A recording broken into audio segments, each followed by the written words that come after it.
Good morning dear students. Today we are going to start the next topic, chapter number 5, unit number 3. Today's topic is the classification of magnetic materials. ये आपने already lower classes में भी पढ़ा हुआ है।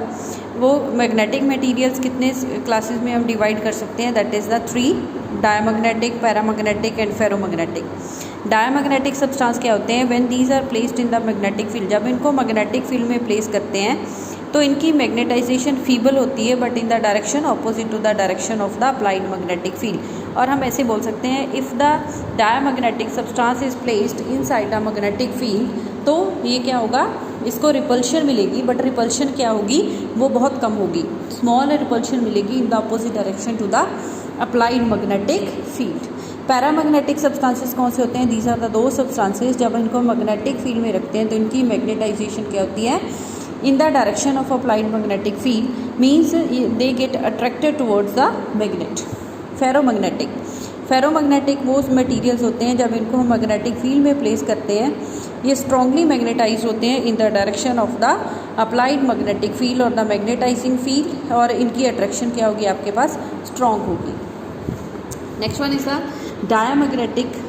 Diamagnetism on the basis of the electron theory. अब हमने diamagnetism explain करनी है on the basis of electron theory के वाकई अगर हम डायमैग्नेटिक सब्सटेंस को मैग्नेटिक फील्ड में प्लेस कर रहे हैं तो उसकी मैग्नेटाइजेशन क्या आ रही है, अपोजिट आ रही है। तो लेट अस सपोज हमारे पास क्या यहाँ पे एक इलेक्ट्रॉन है that is revolving in its orbit such that the r is the radius of the orbit, its velocity is the v and mass is the me। Now the जो motion हमने लिया that is the clockwise. Now magnetic movement क्या होगी यहाँ पे इसके पास, in the orbit radius r is given by magnetic dipole movement m is equal to EVR/2।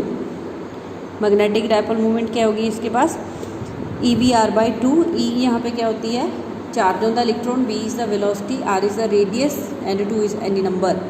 Now the angular momentum of electron किसके इक्वल होती है, MEVR। तो यहाँ से v की वैल्यू हमने निकाल ली, दैट इज L/MER। L यहाँ पे v की वैल्यू निकाल के हमने इक्वेशन नंबर 1 में पुट कर देनी है, तो यहाँ से m की वैल्यू आ गई E/2me इंटू L। जो आपके पास मैग्नेटिक डायपोल मूवमेंट होती है उसकी डायरेक्शन क्या होगी, that is opposite to the angular momentum. So m is equal to minus E/2me L vector. तो मीन्स यहाँ पे क्या है, अगर आपके पास जो डायमैग्नेटिक मटेरियल है तो वहाँ पे कोई अनपेयर्ड इलेक्ट्रॉन नहीं होता, वहाँ पे कोई भी अनपेयर्ड इलेक्ट्रॉन नहीं होता। If there is the no unpaired electron, तो मीन्स जो पेयर होता है एक क्लॉकवाइज रिवॉल्व करेगा, एक क्या करेगा, एंटी क्लॉकवाइज रिवॉल्व कर रहा है। अगर हम क्लॉकवाइज रेवोल्यूशन की बात कर रहे हैं तो जो उसकी m है वो क्या होगी, after the, in this case जो आपके पास सेंट्रीपिटल फोर्स की ओर ही क्या होगा, यहाँ पे एक और फोर्स लगेगा जिसको हम बोलते हैं मैग्नेटिक फोर्स। मैग्नेटिक फोर्स क्या होगा यहाँ से, that will act in the opposite direction. Yes, यहाँ पे क्या होता है आपके पास, जब इलेक्ट्रॉन आपके पास क्लॉकवाइज रोटेशन में रिवॉल्व होता है तो वहाँ पे मैग्नेटिक लोरेंटेज फोर्स लगता है जो रेडियली आउटवर्ड होगा। जो रेडियली आउटवर्ड होगा तो वो सेंट्रीपिटल फोर्स को डिक्रीज़ करेगा। सेंट्रीपिटल फोर्स को क्या वो डिक्रीज़ कर रहा है, तो इस मीन्स उसकी वेलोसिटी क्या होगी, इंक्रीज़ होगी। Velocity v plus delta v हो जाएगी, क्लॉकवाइज है सॉरी, तो v माइनस डेल्टा v होगी यहाँ पे। एंड अकॉर्डिंग टू दैट जो आपके पास m क्या होगा, that will be m minus delta m। Now in this case if the आपके पास इलेक्ट्रॉन एंटी क्लॉकवाइज रिवॉल्व कर रहा है तो जो फोर्स होगा, लोरेंटेज फोर्स होगा, that will act toward the centre, means in the same direction as the centripetal force, और वहाँ पे जो सेंट्रीपिटल फोर्स की वैल्यू होगी वो इंक्रीज़ हो जाएगी। Due to increase in the centripetal force जो उसकी वेलोसिटी इंक्रीज़ होगी, वेलोसिटी इंक्रीज़ होगी, एंगुलर मोमेंटम इंक्रीज़ होगी। इट मीन्स जो आपके पास डायपोल मूवमेंट है वो भी क्या होगी, मैग्नेटिक डायपोल मूवमेंट भी क्या हो जाएगी, increase, and it is the m plus delta m। Means जो क्लॉकवाइज था उसकी मोमेंटम कितनी हुई थी, m minus delta m, and जो एंटी क्लॉकवाइज रिवॉल्व कर रहा है इलेक्ट्रॉन उसकी मोमेंटम कितनी आ रही है, that is the m plus delta m।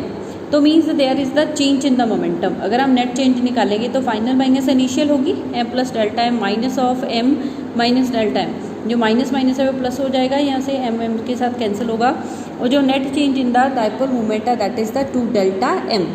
And जो इसकी डायरेक्शन होगी that will be opposite to the direction of the applied magnetic field. तो मीन्स यहाँ पे जो मैग्नेटिक डायपोल मूवमेंट अराइज हो रही है वो क्या होगी, that is opposite to the applied magnetic field, और you can say that the substance get magnetized in the direction opposite to the direction of applied magnetic field or the magnetizing magnetic field. So this is all about the magnetization of the diamagnetic substances on the basis of the electron theory.